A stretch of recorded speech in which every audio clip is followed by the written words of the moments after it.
سب سے پہلے یہ جانیے قرآن مجید میں اللہ نے قسمیں کیوں کھائیں اور قسم کھانے سے مراد کیا ہے۔ ہم جب قسم کھاتے ہیں، یہ مغالطہ ہو گیا ہے بعض حضرات کو، اور اسی وجہ سے وہ بہت دور دراز بحثوں میں الجھ گئے۔ ہم جب قسم کھاتے ہیں تو کسی عظیم ہستی کی قسم کھاتے ہیں، ورنہ ہماری قسم میں کوئی معنی نہیں ہوگے۔ گلاس کی قسم ہے تو کیا مطلب ہوگا اس کا؟ اس میز کی قسم ہے، کوئی معنی نہیں اس کی۔ اللہ کی قسم ہے، جب یہ ہم کہتے ہیں تو قسم کے اصل مفہوم کیا ہے؟ گواہی، شہادت۔ جب میں قسم کھاتا ہوں، میں اللہ کی قسم کھا کر کہہ رہا ہوں کہ یہ بات درست ہے، تو میں نے اللہ کو گواہ بنایا کہ جو کچھ میں کہہ رہا ہوں وہ صحیح ہے۔ جب ہم قسم کھا کر کوئی وعدہ کرتے ہیں، اس میں بھی گویا کہ اللہ کو گواہ بناتے ہیں۔ اللہ شہید بیننا و بینکم، اللہ گواہ ہے ہمارے اور تمہارے مابین کہ اب یہ جو معاہدہ ہوا ہے یہ ہمارے درمیان طے پا گیا اور ہم دونوں کو اس کی پیروی کرنی ہے اور اس کا ایفا کرنا ہے۔ تو قسم کا اصل مفاد ہے گواہی، شہادت۔ اور اللہ نے جو قسمیں کھائی ہیں قرآن مجید میں، آپ کو معلوم ہے، کہیں والتین والزیتون وطور سینین، کہیں والسماء والطارق، آسمان کی قسم، سورج کی قسم، والشمس وضحاها، رات کی قسم، دن کی قسم۔ اللہ تعالیٰ نے مخلوقات کی قسم کھائی، جبکہ ہم قسم کھاتے ہیں کسی عظیم ہستی کی، اس لیے کہ ہماری قسم بے معنی ہے جب تک کہ کسی عظیم ہستی کا ذکر نہ آئے۔ لیکن اللہ تعالیٰ کی قسم میں کسی شے کی عظمت کا کوئی دخل نہیں، اس لیے کہ یہاں قسم کھانے والا خود عظیم ترین ہے، اس سے عظیم تر تو کوئی شے نہیں۔ لہذا یہاں قرآن مجید میں جو قسمیں کھائی گئیں ان میں کسی شے کی عظمت کا معاملہ نہیں ہے، بلکہ مجرد شہادت اور گواہی۔ لہذا محاورہ ترجمہ کیا ہوگا؟ زمانہ گواہ ہے، والعصر، زمانہ گواہ ہے۔ اچھا، اب آئیے لفظ عصر پر۔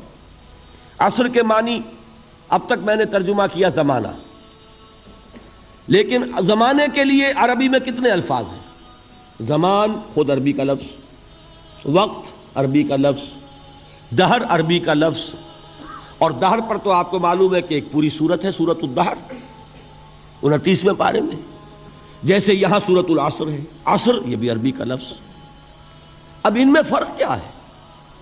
دیکھیے، دہر اور عصر، ان دونوں الفاظ کو سمجھ لیجئے، اور یہ جو جدید جنہوں نے کچھ فزکس کا کوئی مطالعہ کیا ہے یا کچھ معلومات رکھتے ہیں، وہ در حقیقت ان الفاظ کی گہرائی کو سمجھ سکیں گے۔ آپ حضرات کے علم میں ہوگا یہ، اور جن کے علم میں نہیں ہے وہ اس وقت اس کو ذہن نشین کر لیں کہ آئنسٹائن ایک بہت بڑا فزسسٹ، ماہر فزکس، اس وقت دنیا کا عظیم ترین سائنسدان وہ مانا گیا اس صدی کا۔ آئنسٹائن نے ایک نظریہ پیش کیا جس کی روح سے یہ جو سپیس کا ہمارا کانسیپٹ ہے کہ یہ 3 ڈائمینشنل سپیس ہے، 3 ابعاد ہوتی ہیں، کوئی شے ہے اس کا طول ہو، عرض ہوگا، اور گہرائی ہوگی یا اونچائی ہوگی، یہ 3 ڈائمینشنز ہیں۔ یہ کمرہ ہے، ہال ہے، اس کی لمبائی ہے، چوڑائی ہے، اور اس کی اونچائی ہے۔ کوئی شے بھی ہوگی اس میں یہ 3 آپ کو اس کے ابعاد ملیں گے۔ اب ابعاد کا لفظ آپ نہیں سمجھیں گے، ڈائمینشن سمجھ جائیں گے، لیکن جو انگریزی نہیں جانتے ان کے لیے ابعاد کا لفظ بول رہا ہوں، اعراض کہہ لیں، ابعاد کہہ لیں، لیکن یہ ثقیل لفظ ہے، dimensions, 3 dimensional concept of space. لیکن آئنسٹائن نے جو بات بیان کی وہ یہ ہے کہ time is the 4th dimension of space. یہ جو ہمارا تصور ہے وہ تو ہے 3 ابعاد کا، حقیقت میں سپیس جو ہے 4 ڈائمینشنل ہے، اور ٹائم جو ہے، وقت، وہ در حقیقت 4تھی ڈائمینشن ہے اس سپیس کی۔ اسی لیے زمان و مکان کا لفظ جب ہم بولتے ہیں ایک اصطلاح کے طور پر، زمان و مکان، ٹائم اینڈ سپیس، اس کا جو مرکب ہے، اس مرکب میں اگر آپ کل کو لیں گے اور اس کا پھیلاؤ آپ اپنے سامنے رکھیں گے تو اس کے لیے لفظ دہر آئے گا، اور جب اس کے لیے وقت کا تصور صرف رکھیں گے، وہ وقت جو گزرتا ہے، جس میں مرور ہے، جس میں ماضی، حال اور مستقبل کی تقسیم ہے،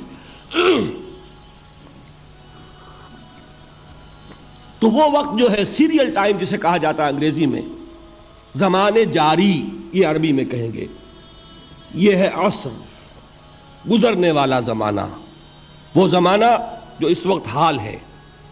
ایک لمحہ ہے حال، اگلے لمحے وہ ماضی ہو گیا، اور اس سے پہلے لمحے وہ مستقبل تھا. ہر لمحہ جو ہے وہ گزر رہا ہے کہ میں اپنی تسبیح روز و شب کا شمار کرتا ہوں دانا دانا. یہ زمانہ جو ہے گزرتا ہے ماضی، حال اور مستقبل میں، اس کو کہتے ہیں عصر. اسی لیے اب اس کا ترجمہ کیا ہوگا؟ تیزی سے گزرنے والا زمانہ گواہ ہے.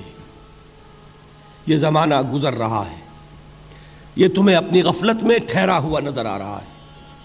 ہوشیار ہو جاؤ، یہ زمانہ تیزی سے گزر رہا ہے. دل کی ہر دھڑکن کے ساتھ تم اپنی قبر سے قریب تر ہوتے چلے جا رہے ہو. یہ چونکانے کا انداز ہے، یہ زمانہ جو تیزی سے گزر رہا ہے. یہ دیکھیے ایک شعر بچپن میں ہم نے پڑھا تھا، اس وقت اس کی کیفیت آپ پر طاری ہوگی. غافل تجھے گھڑیال یہ دیتا ہے منادی، گردوں نے گھڑی عمر کی ایک اور گھٹا دی. Every minute which is passing, it is bringing you nearer to your grave.